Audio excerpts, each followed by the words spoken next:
Tukulamusiza ko gwe n'omulungi agenda maaso n'okutugoberera ku mukutu guno gw'ensonga DNC Daily News Channel gwe mukutu gw'okutuusaako amawulire g'otasaanidde kubuusa maaso era g'osaanidde okumanya nga n'olunaku lwaleero tuze ne President oba CEO wa Migrant Workers Voice Kayonde Abdallah Council oba lawyer mulwanyirizi wa ddembe ly'abakozi ku mutendera oboolyawo ogw'abankuba kyeyo okusingira ddala wasimba amakanda ng'atunnyonnyola ensonga nnyingi ezikwatako gw'omukozi agenda maaso n'okubanga okuba ekyeyo ebweru w'eggwanga era nga tusaanidde kuzibuusa maaso walisaanye n'otuula n'okkalira n'owuliriza nsobi ki kye wakola mu contract yo oba kiki kye wabuusa amaaso ng'ogenda maaso n'okubanga olinnya ennyonyi okuva ewaka e Uganda ogenda mu ggwanga eyo yonna gy'oli gy'ogenda maaso n'okubanga okakkalabya emirimu gyo okutulugunyizibwa kwonna kw'oliyitamu akunnyonnyola oluusi oboolyawo kwe kuva nga nkakasa w'onooviirawo ojja bba ogenze maaso n'okunnyonnyoka oboolyawo mulundi oguddako obutakola ensobi ze ezimu genda maaso kwagaliza okuwuliriza obulungi era n'okugoberera subscribing ku channel yaffe osharinge n'abalala bagende maaso n'okubanga bagoberera ensonga zino kannabwala. President of Migrant Workers Voice, the founding president, founder w'ekibiina kirwanirira eddembe ly'abakozi abawangalibwa amawanga nga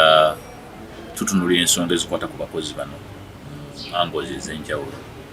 si kuba nti tubalwanirira bo nga bo okufuna obwenkanya naye ne ku sayidi endala nabo bennyini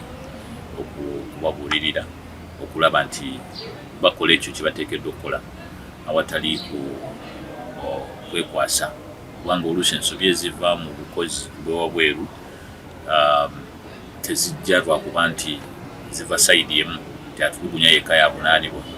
naawe asalawo okutulugunyizibwa oba okweweza omumba oluusi oyinza okunenyezebwa.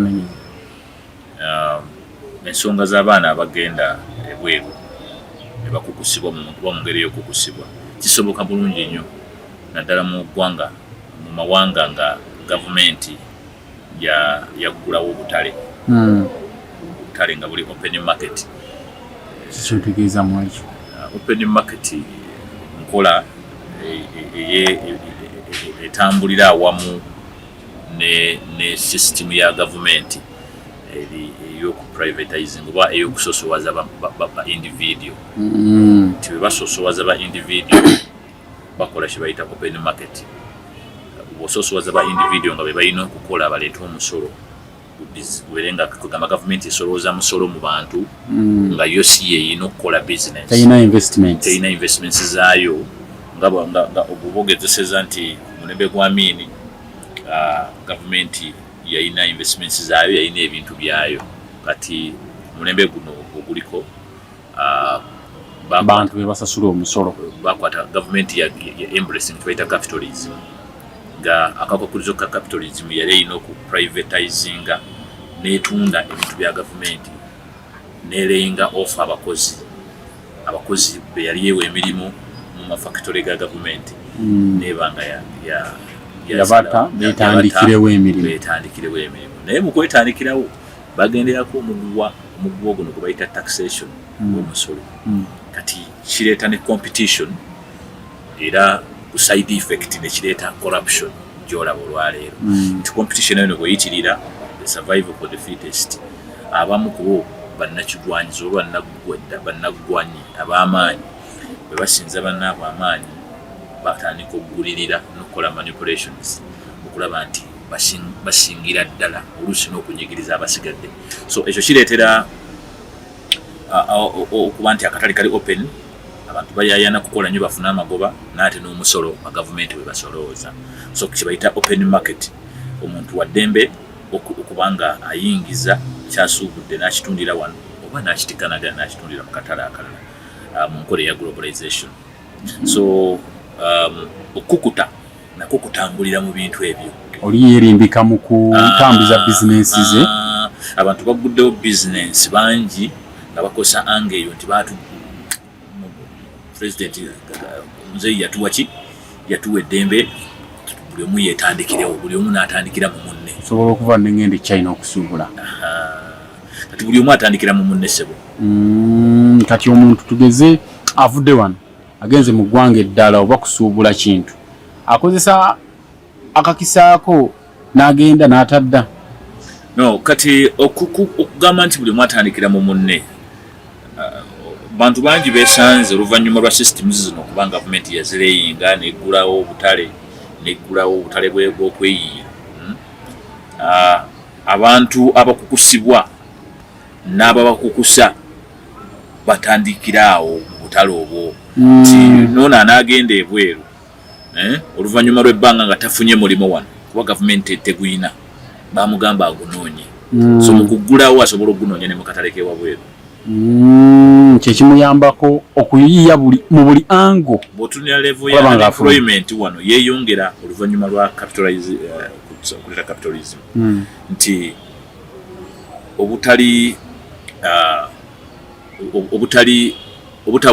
abantu obutaba na mirimu beeyongera obungi abaginoonya ku lwabwe kulwokubanga gavumenti eyiteri ready kugibawo. Naye piiki gye tuliko eno eya capitalism etuuse ekiseera nga abantu bano abaali baateeba okugenda okweyiiya kibasusseeko yeyo koolo gy'owulira nga bayita gavumenti tuyambe bakoolinga gavumenti back ekomewo yeddiza obuvunaanyizibwa bwayo kubanga bangi bali mu kubonaabona. For instance nja kuwa ekyokulabirako ekyamangu nti singa ofumba emmere entamu y'emmere n'ogikwata n'ogiteeka awo oba ogenda ogisaavinga nga tobasaavinze bwe bajja ne bagigwamu abaddewo okusaavinga abantu 100 oyinza okuliisa akasatu mu 5 kati ne bayita yafumbye kuliko abasene nnyingi nekubaako abayagala ogitwala yonna kati bagenda okwetegereza ng'eriyo abasembyeyo eri ku layini oba ababadde emabega nga bo tebasobodde nakufunaku wadde n'akakugumu kyekigenda kyekiwo kati mu Uganda kati calling gy'owulira nti government take over olwo bayita nannyini mmere akomewo eyagifumbye kati government bwejja instillinga kye bayita orderliness nereeta regulations nequeuing abantu mu queuing kale musimbe layini anaagigaba bulungi bwakolaki musimbe layini temugwa mu mmere ekyo kibawo mu masomero okiraba musimbe layini buli omu ajja afune ki emmere wakatini tugende nawe mwenna mukoleki mufune kati ekikiba abantu kibali mu kukolinga essaawe lwaki tubonaabona omulala n'agenda n'afiira Saudi Arabia omulala n'agenda n'afiira wa kubanga abadde mu katale akakali open abakukusibwa nabo yiyo ango mwe bali survive for the fittest bwafunayo gwasiriwaza ng'amutwala government ne bevayo negamba tutaddewo layini ey'okusaavingamu emirimu gy'ewabweru tuwadde company zino license tuziregulate nze ziri 4 eyo layini okiraba kati bano bye basaavinga bwe bataba mu magezi nga ugategeera nti omuntu okufuna ku mmere olina kusimba layini okufuna emmere entuufu gye bafumbye ngeri ku standard kubanga eri ey'okugwamu obugwi tomanyina yagifumbye tomanyi gye kiggwera era ani gw'onookireiminga yani yakuyise so bwe kiba nga akatale kali open ate gwe n'oleeta wano regulation n'otagikugira bulungi nnyo nakwenkaleginga bano abalina okugikozesa kimaliriza nga okukuta kuno weekuli nti bano abatekinga advantage juke nabo bali mu katale kekamu akali open bagamba nti naffe tuweebwa eddembe okwetandikirawo ng'ojja kugenda obubuzi b'egenti abakukusa abaana bano ebweru naye akugamba nange neeyiye nange ntwala abantu ebweru amateeka gakola gayogera kikukusa omuntu amateeka mu kukusa omuntu takkirizibwa okumala gatwala munno nga tolina license okutwala omuntu ebweru oteekeddwa okuba nga olina license naddala ku byobukozi ffe betuwolereza tutunuulira omuntu ng'alina license osobola okubako ne address woonojja gavumenti ebeeko byebuuza singa wabayo betatambudde bulungi naye ebbanga lyomala nga gwe ogendedde ku kiri nti open market noba nga kyoyagala kyeweekoledde at the end of it nodda noonenya gavumenti ate kuyambe oluusi nayo terina wejja kutandikira kubanga terina trace points era bwe wali ofuluma wakikola weka mu nkukutu kati kuno kukutu ogenda maaso kuli obvious as you have had me explain this status quo nti obwegenderevu n'okwegendereza kulina kubeera mu ki eriffe erinze kati awo obunafu bwa gavumenti ne bulabikirawa mu butafaayo bwayo mwe ba migrant workers byemunenya gavumenti mu kukusa abantu ne batuuka eyo ne batuuka n'okulaajana nga balaajana gavumenti lwaki buva muginenya nga ndaba buvunaanyizibwa bwaffe abantu okulaba nti tufaayo gavumenti eno tuginenya kubanga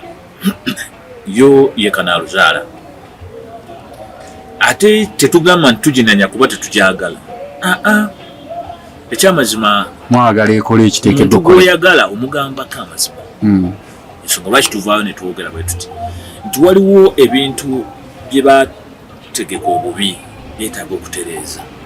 already by embracing this kind of capitalism from the social party the social policies ne basalawo ebintu ebisinga kati bwenkuwa ekyokulabirako bw'okwata railway oba railway transport scrapping wakati mu scrap eya Uganda n'olaga nti tekyasobola kukola erina abantu bangi balina okwemployinga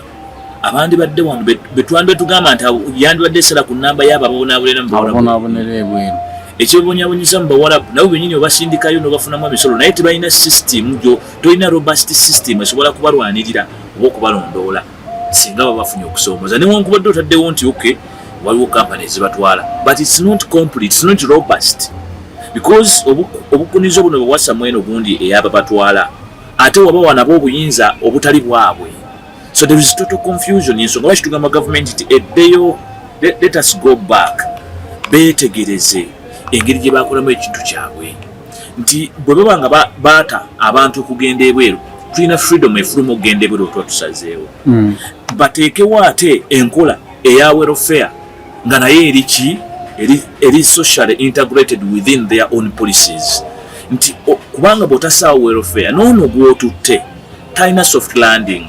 either way gy'alaga mu destination country ne wano ng'akumyewo on return talina soft landing oba omu-exposinze in other words aba agenda kugenda agwe mu mannyo g'empisi aboneebone amala akomewo na wano ate era asigale mu bbanga so bw'oleeta social welfare arrangements mu policy zo oba ojja kuba wejjeeko omusango naye kati okyanenyezebwa gavumenti ebbanga ly'omala nga gw'otaddewo police kutwala butwazi bbira mupango okay tugende mwenna mugende musimbe layini mugende mu kampani yes osobola okusavinga emmere abantu b'otawaddeko abuyonjo nga gwe olunaku okanya gwa kusavinga ne beba serving place nga it's a big serving place wateekeddwa okubaawo kabuyonjo as a lover ama joita an excuse point omuntu gyasobola okugenda nakulaki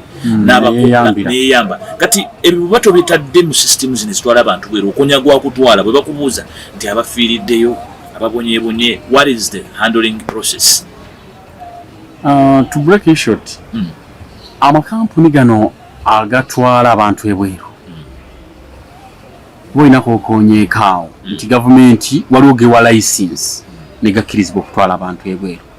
omuntu ono tulabye abantu ababonaabona wabweru oba oliawo nga sibe bano abakukusibwa obukukusibwa abali naddala mu Middle East akugamba nayita mu kampuni bweti ne bweti era nakulagirira ne offices wezisangibwa address n'agikuwa obuvunaanyizibwa bw'amakampani ago bukomawa era obunafu bwa gavumenti mwekyo buliriddawa ku makampuni ago agatwala abantu ebweru gavumenti n'amakampani gano tuvudde emabega nga tucomplaininga nti abantu babiri bateesa okukola bizinesi naye ng'omu agyebalama kubanga nsoose kukusigira ekifaananyi nti gavumenti yava mu bizinesi but erina obuvunaanyizibwa obw'okuregulatinga so gavumenti mu nsonga z'okuva mu bizinesi bw'ereeta ate bizinesi ya leba export ate bwekituuka ku yo eyagala yeefuule nti yegikola kyokka ng'ate ebigirako nga bisobye ebyegaana nti byo si yebikoze tandika kwekwasa gali makampani kyokka ng'egamba yagawa beetu nti gakole era neggulawo nti bali free okukola kyetulowooza nti yo yandibadde ebawa license neyeewa distance nesigala kuba watchinga in other words neddira nekwata bano beewadde license netabawa ate buvunaanyizibwa bwakwe kwesolooza oba kwewochinga neteekawo ekitongole kiba ekyenjawulo as a watchdog fe twavayo ne tubeeka kaatekako ng'eddoboozi okiwulira because tusobola kuddira n'ogamba nti ono atwala ate yalondola baatutte tekisoboka ne wano mu byobusuubuzi bya bulijjo abasuubuzi abasuubula China okay basuubuzi privately basuubula bintu byabwe naye bamala okusuubula abaffe batuuka e Kampala bagenda mu URA ne beesalirawo emisolo. There's a department called URA which you already jemawaki obuvunanyizibwa bagende basuubule individual batetenkanya amagoba gaabwe naye bwe bajja wano bajja ate mu URA oba URA berenge tunulira entambuza z'ebyamaguzi byabwe nabo tebe basolowozebwa biki. Mu kiseera kino amakampuni gano agatwala abantu ebweru ge galina obuvunanyizibwa obulondoola omukozi ono okuva wano e Uganda okutuuka eri gy'agenza okukola n'ebbanga ly'amalayo. Ge galina obuvunanyizibwa. Giga bulina. Kiga kiwulira lwatu nga minisita agamba monitoring buli company ino kuba ne monitoring desk. Monitoring kiki bafunamu dda amagoba. Gwe ogula emmotoka wano nakawa mu bondi n'ogitwala yagikuguzizza ng'okiriyalinze buli kimu yagikuguzizza n'akusanga ennankulabi ng'ogivuga eddugala emipiira omupiira gwabise oba kale erina weekalabuse bikyamukwatako yafuna dda amagoba ekitegeeza asinzira ennaka wakkubira essimu nti nkuyiseeko ennankulabi awo nga emmotoka ogivuga eddugala lwagikomyewo wano yafuna dda ssente ze. Kati lwaki kirowoozesa bano abantu bano ab'amakampani abatwala abantu ebweru nti it is very possible era newuunya n'abazadde bannayuganda gwe n'osinzira wano e Uganda n'odduka mangu bambi mu buddiise n'ogenda ku kampani yatwala omwana mbwe muyamba ali bweru emuyamba etya nga bagisasula kitikisoboka. Ekitegeeza kiringa asobola atya kikookolo asobola atya okuprotectinga interest ye amagoba age ge yafuna ku mwana oyo n'eddembe lye byanjawulo wateekeddwa okubaawo ekibiina ekyenjawulo ate nga kyo kitunuulira ddembe nga kisobola okubuuza ono yatwala nekibuuza n'oli gwakola ki gwe bakwasa omwana nekibuuza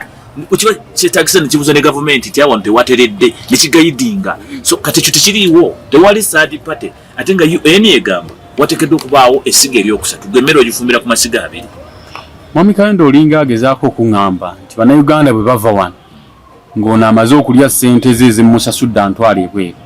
bwe nninnya ennyonyi olwo mba ŋŋenze ku lwange namungu kunnyamba ne ntuukire wantu ewalungi. Exactly. Oba osigadde kulila kubanga byonna bye bakugamba bino bya bulimba era bonna abasurvivors ne bagendayo ne bakola ojja kuŋŋamba lwaki ennamba y'abo abeetwala yeeyongedde abamu beewalaawala amakampani bizinesi y'amakampani eri mu kugwa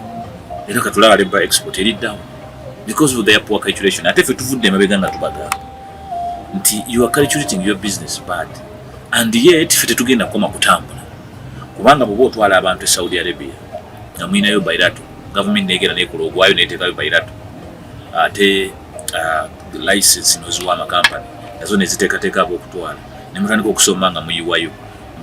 mwababiri mukolagana right naye ate be mutwala bo beegattirawo tebalina bye babakolaganira mubaawudde yawudde okiraba mwabafuula kyabwe then at the end of it all mwe nga mmwe musuubira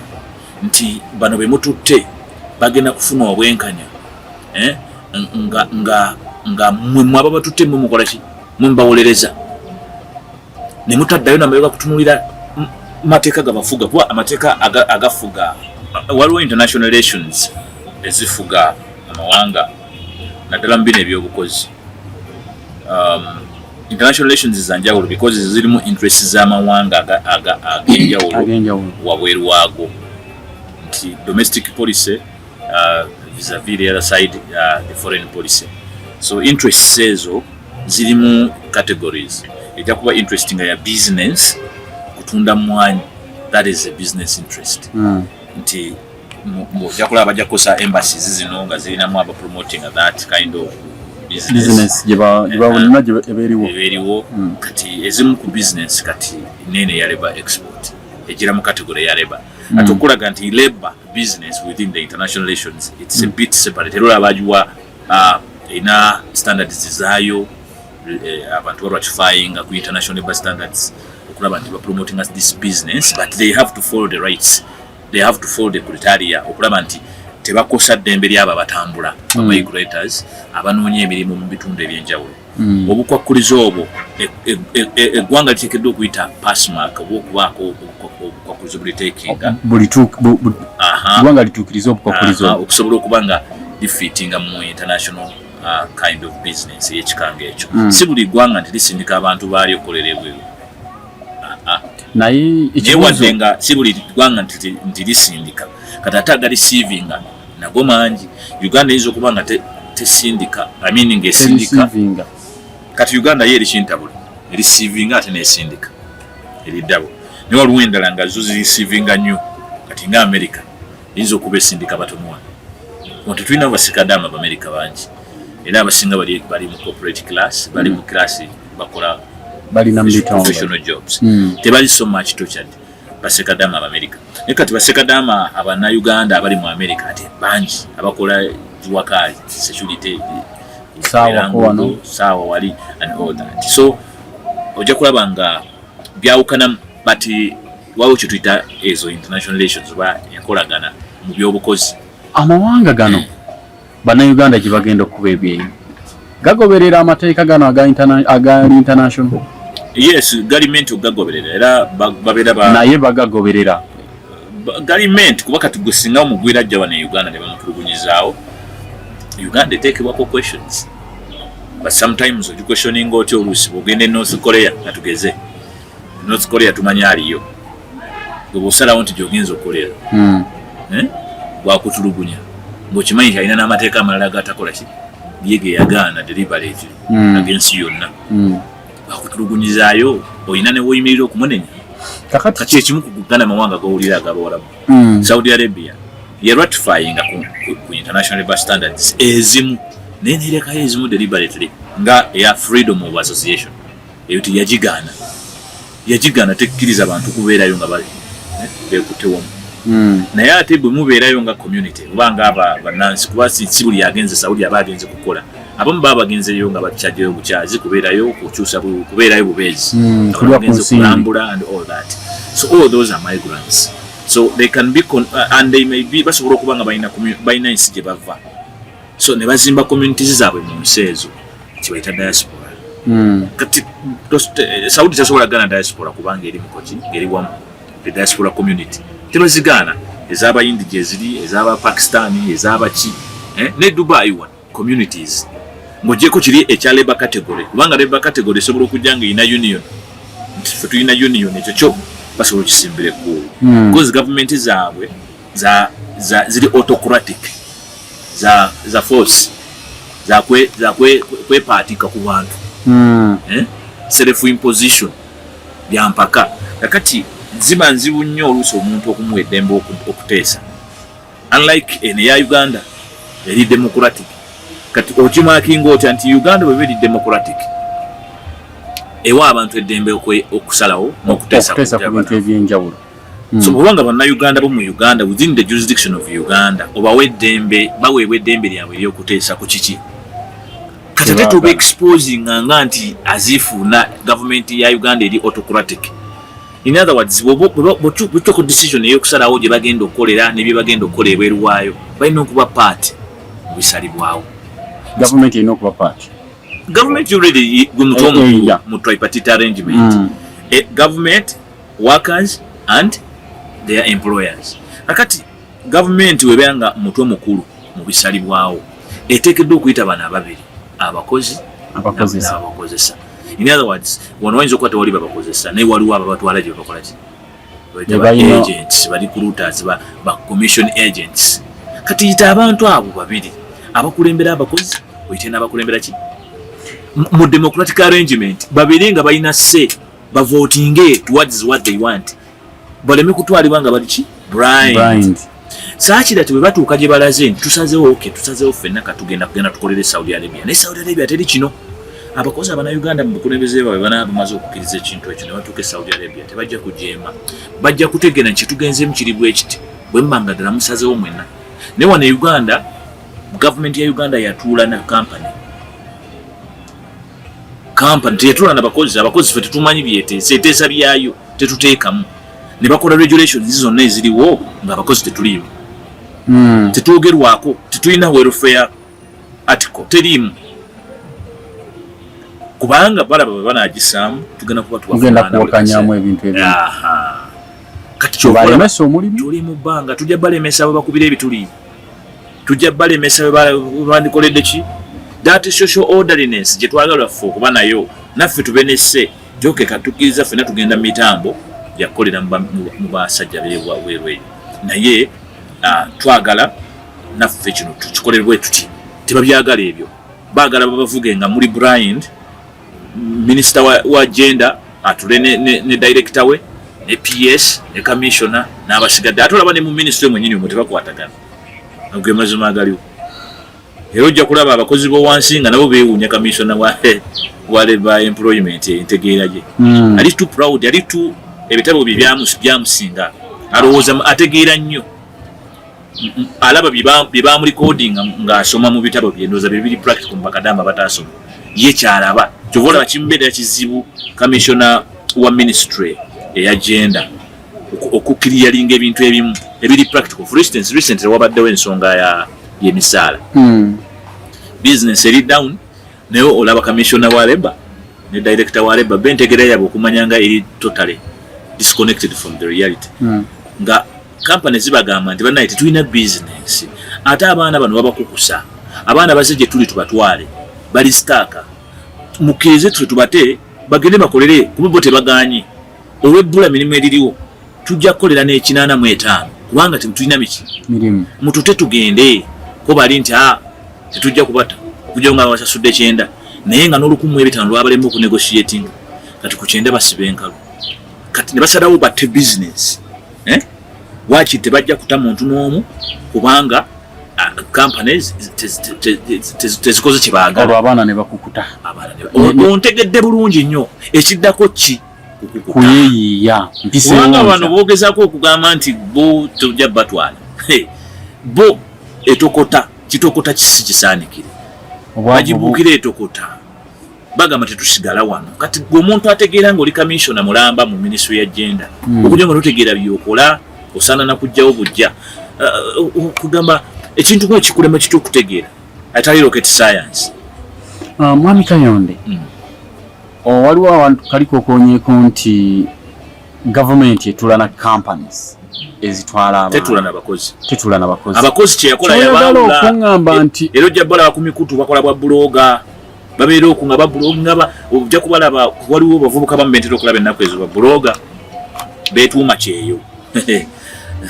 obalaba oluusi bambi n'obasaasira babeera okwo ku mikutu bo buli bafunyemu naawe abonyebonye nga basindika wuuyo abonyebonye n'oyo wuuyo abonyebonye era oluusi batunuulya because for us now we are seniors tosobola kuddaawo okwereegana gavumenti ng'oleekana buleekanye like a backing dog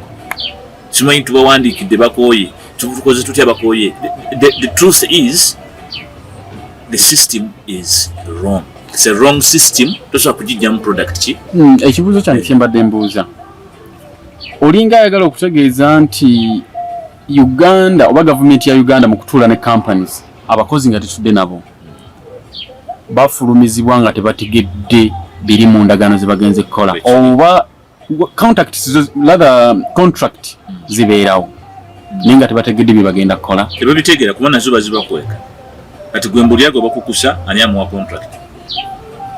ate nugo bawadde contract ojja kusanga nga gwe bakukusizza atuse Dubai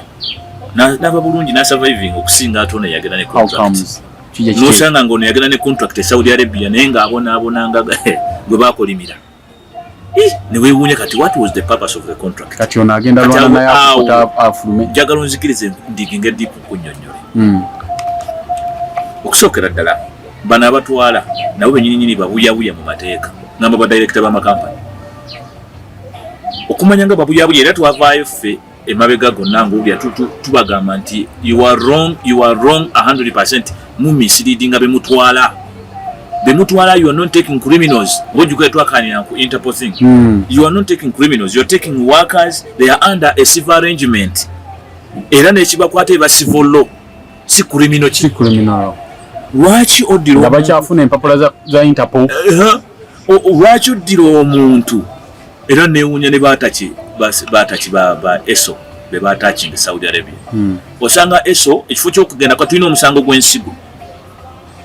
gulimu criminality, that element is there naye nosanga ESO ali Saudi Arabia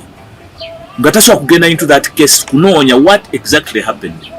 because there is a criminality bwebanga olimbega wa government attached to the embassy nobawo munnansi afuna obuzibu you must investigate into that using your capacity as an ESO officer naye tebakikola abaana abali mu Myanmar bonna it is ESO officers who are supposed to be informing government on the criminality because that is all criminal. Once trafficking comes in, nojja kusanga abayayana bayita oli nga toli babi confusing ne ba confusing the civil arrangements into criminal. Oshege kati nkujira lwaki olowooza abaana bano abagenda ebweru nga bagendedde ku ndagaano bw'atuukayo n'abonaabona nolaba nga ate kampala emugamba dduka ku poliisi mukama wa mubonyaabonyereza mu kiyumba ambonyaabonyereza mu ndagaano gye bamanyi nti bagimuwomba nga mwamuwa contract erina terms za mirundi egi bw'okola kino nkola kino tolina kukola kiri nsobola okuwa kino right. Kati ono omwana avuddeyo acomplains ku ezimu terms ezitatuukiridde. That is a civil dispute. It's a labor dispute whereby erimu kuliyirira erimu kuwuliziganya kusonyiwagana aiza oba kutereeza oba okuliwa okiwuya okusinziira ku bukwakkulizo. Munnaffe gwe agenda maaso n'okutugoberera ku mukutu DNC Daily News Channel okugenda maaso n'okutuusaako ensonga ez'enjawulo z'oteekeddwa okumanya. Naddala gwe alina enteekateeka ezigenda ebweru w'eggwanga okukuba ekyeyo oba gwe ali mu kuba ekyeyo essaawa zino mu nsi ezitali zimu eri abo abali mu Middle East kw'ossa n'amawanga ga Europe abali mawanga amalala gonna Myanmar. Zino ensonga zikwatako butereevu okulaba ng'ogenda mu maaso n'okuba nti ozitegeera. Kye tukugamba kiri kimu, subscribing ku channel yaffe osharinge ne banno bagende mu maaso n'okutegeera ensonga. Ku ssaawa eno tugenda sooka tukomekaawo n'ekitundu ekyo ekisoose n'oluvannyuma tugenda kuteerako ekitundu ekyokubiri kirindirire. Tukyagenda mu maaso ne Mwami Kayonde Abdallah, President oba CEO wa Migrant Workers Voice, ekitongole ekyavayo ng'eddoboozi eri abakozi bannayuganda abali mawanga ag'ebunaayira. Subscribing ku channel yaffe gende maaso teekamu akade akakutegeeza nti waliwo obubaka obupya oba akade ka notification bwe tunaaterayo emboozi oba ekitundu ekyokubiri ojja kugenda maaso n'okuba nti otegeera biki by'olina okukola n'okwekennenya nga tonnaba kuyingira mu contract ekola mirimu bweru wa ggwanga.